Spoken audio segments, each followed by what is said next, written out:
How y'all doing? So I decided to do this video on John Cena's opinion of what's going on with the WWE today and the need to have a top star, or whether they need to have a top star at all in order to uh, define this particular era. So I'm going to use this Fightful article, which is a transcription of John Cena's doing a podcast with Corey Graves. So let's read along here. I'm going to intersperse my opinions onto this conversation. John Cena knows what can save WWE, but he isn't sure the company can produce the savior due to the current landscape of wrestling. Cena was the face of WWE for the better part of the decade and helped usher in the ruthless aggression era while leading the PG era and the anti-hero reality era.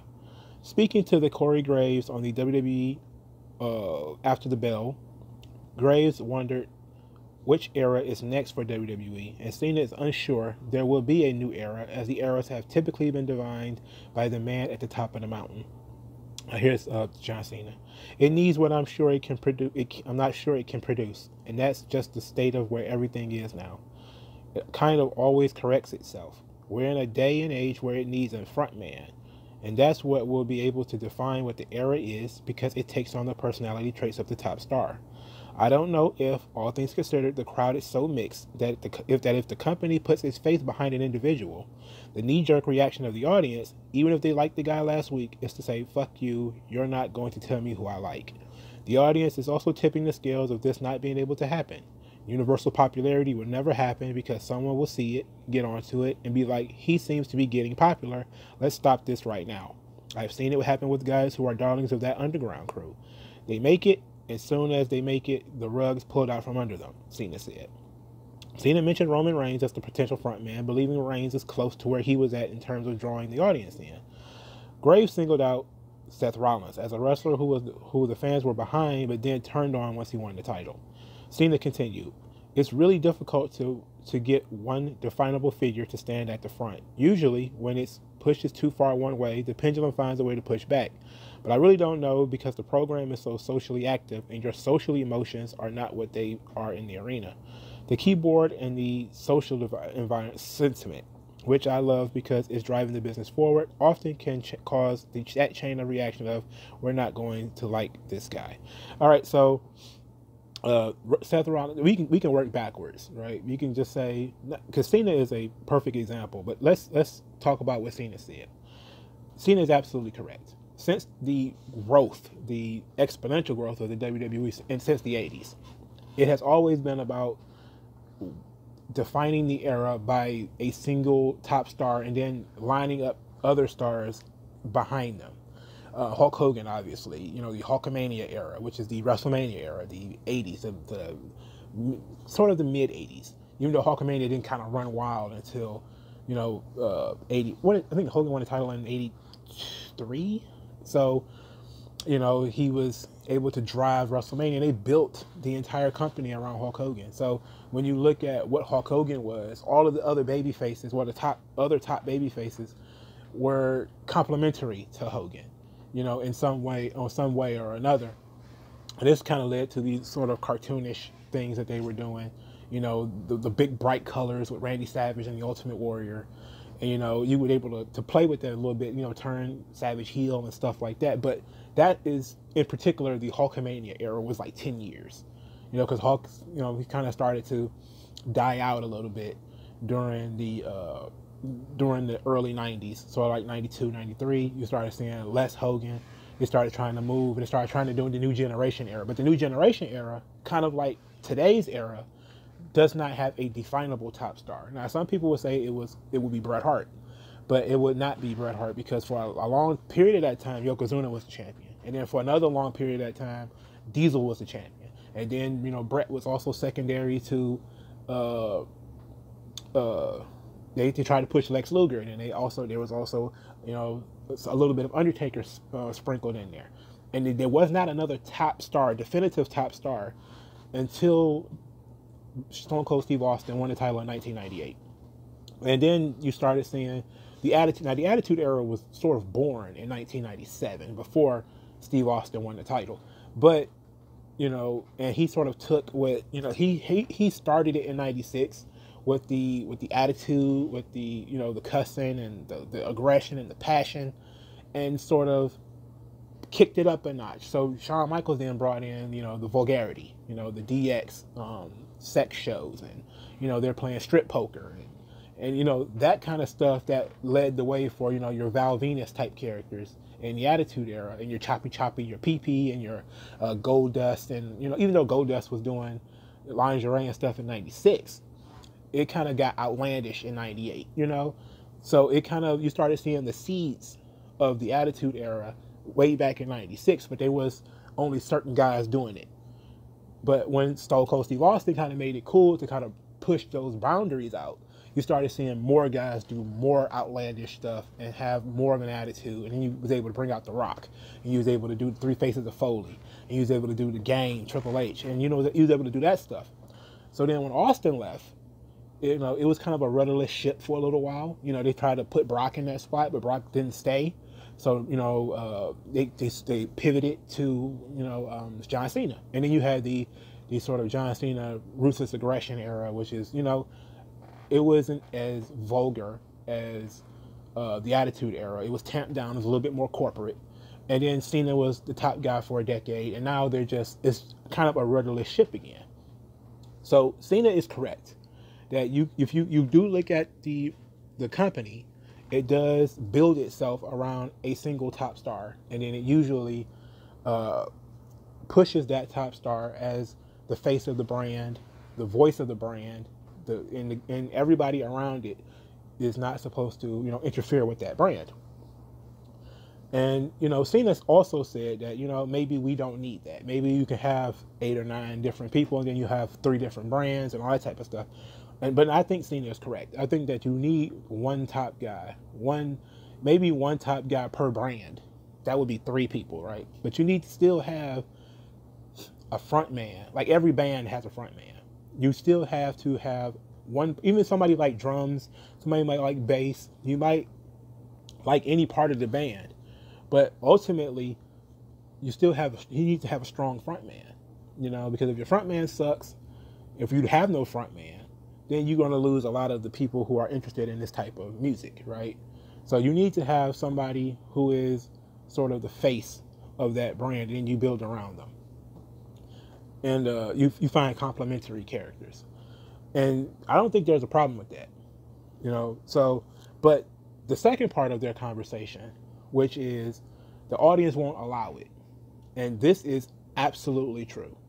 This is absolutely the fickle nature of the audience today is so goddamn embarrassing that they literally do like people until you start pushing them. Seth Rollins was the obvious choice to go to first, but I say that the most obvious choice was Roman Reigns.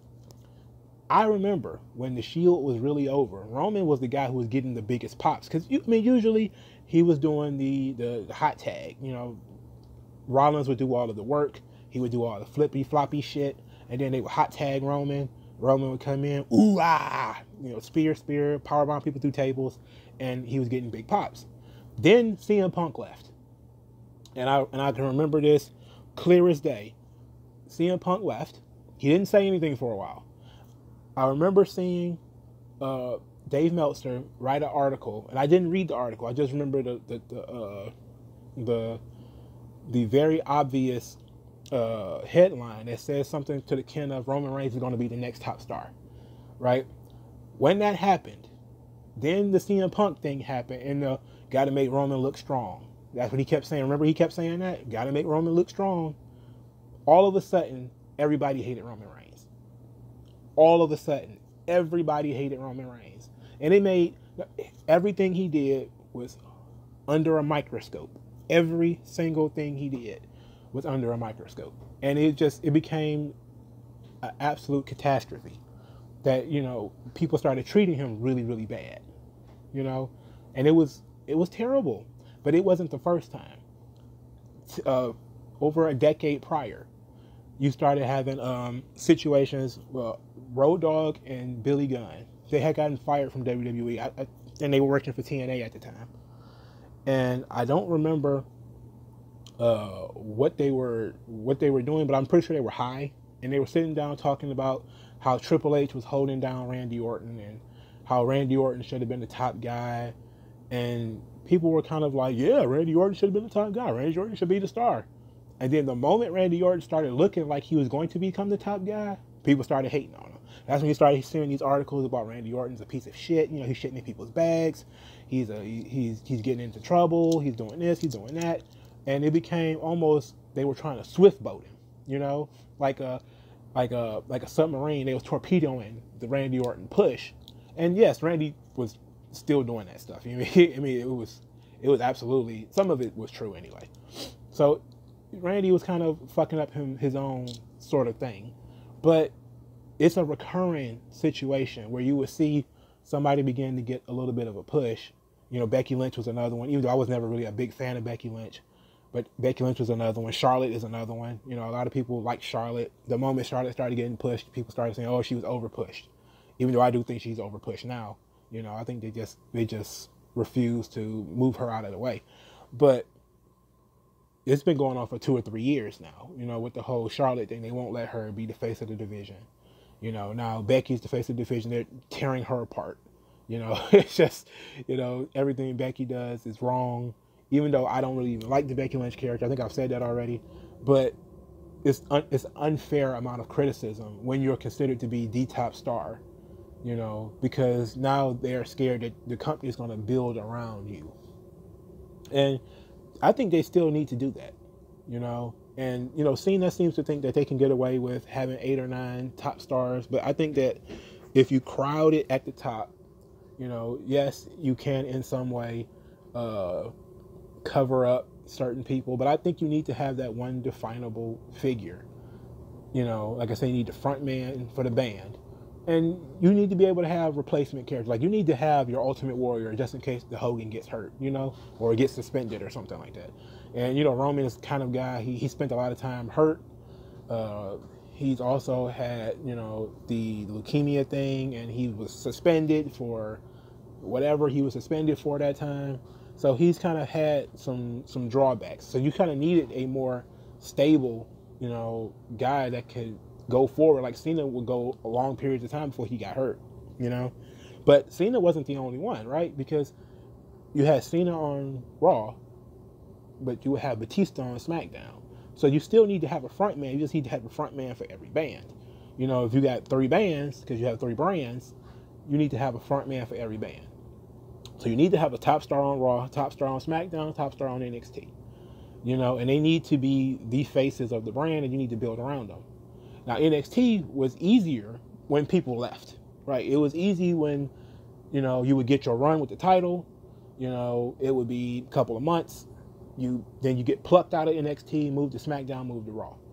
That was easy. Now that people are kind of going to NXT and they don't want to leave, you know, Finn Balor and Johnny Gargano and Tommaso Ciampa, they don't want to ever leave NXT. It's going to be hard to redefine the NXT brand because these guys are always going to be the gatekeepers. They're going to be the perpetual guys in that spot. Unlike the guys on Raw and SmackDown when you can move around, these guys don't want to leave. You're probably going to have to either push them or use them as gatekeepers. And it's going to be a very difficult situation. So we'll see how that works in NXT. But I believe this. This is the absolute truth. You do need a top star to redefine the era. And I'm not sure that they have one right now. You know, not to mention, I mean, not to say that they don't have a lot of top stars right now, but they kind of have, you know, these guys where they just don't have, they haven't found them yet and they haven't cultivated them yet. The closest thing you probably have to it is Roman. But Roman, of course, is, you know, going through a lot of situations, you know, with the leukemia and all that sort of stuff. And you kind of have to question whether he can continue as in this role, because the role requires a lot of people to be really reliable. And you can't really predict what a guy who's had a history of having cancer twice can really do as a performer. So you kind of have to maybe look somewhere else, you know, and it's kind of sad to say that, but I think that's what you have to do. Now, I'm not saying that the guys on the roster right now, I'm pretty sure if they do have a definable character a definable personality for all three brands, one person for all three brands, that they are currently visible on the roster. I personally think that if you're gonna, that maybe that person is in the performance center somewhere and nobody's paying attention. You know, people seem to think maybe it's gonna be Austin Theory. Some people may think it'd be Bianca Belair. Maybe. You know, I don't want to go into that, but I do think that the WWE versus the audience and what the WWE needs is going to be counter to what a lot of the internet people think is important as far as the audience is concerned. You need to have a front man for your band. Okay? The band can be great. Everybody can love everything about the band, but you need to have a front man. You need to have somebody who is the charismatic, the voice, the charisma, the style. You know, you need to have that guy or girl, whatever. And WWE kind of suffers when they don't have it. I mean, it's the same thing as the New Generation era. I love the New Generation era because I grew up watching it. But I can tell you, a lot of it was Vince bouncing the title around and not being sure who was the top star. I mean, you would have events, like in your house events, where the championship was not the main event. You know, in your house, Bad Blood didn't main event. Brett was wrestling the Patriot, and the Bad Blood main event was I think Shawn and Undertaker, the first Hell in a Cell match, and before that was Ground Zero, and Brett also didn't main event that event. So, and Brett was the champion. And then there was another event where Sid and Vader was the main event, and the champion wasn't even on the card. So you would have these type of things that would happen in the New Generation era that kind of happen now, where you would have, you know, like WrestleMania, 34 maybe, where you had Undertaker and Roman Reigns main event, and both the title matches were in like the middle of the card. So you would have this sort of thing when you don't have a definable top star, you know. And even though you could say Roman Reigns is the top star because Roman Reigns is in the main event, but you know, you need to have a definable top star, a definable top guy. And I think Roman is probably the best you have right now, but I don't think he's the guy long term. I don't really see him doing this for too much longer. But what do you guys think? Like this video. I'm gonna post it in the section so you can watch the whole 10-minute conversation between Graves and Cena. But I love this thing, and I think Seth Rollins is the easiest one. There was also a lot of people who turned on Daniel Bryan too. You know, by the way, and there's also a lot of people who turned on The Fiend. Like, people love The Fiend, but then, you know, when The Fiend lost to Goldberg, a lot of people were like, oh yeah, that was good because The Fiend sucks. And, you know, we can do this type of stuff all day. You know, we can do it literally all day, because every time somebody gets over in the WWE, there's going to be more people who are either not paying attention to the guy 2 weeks ago or loved him 2 weeks ago. They hate him now. So, you know, like, share, and subscribe. Let's talk about this in the comment section, and I'll talk to you guys later.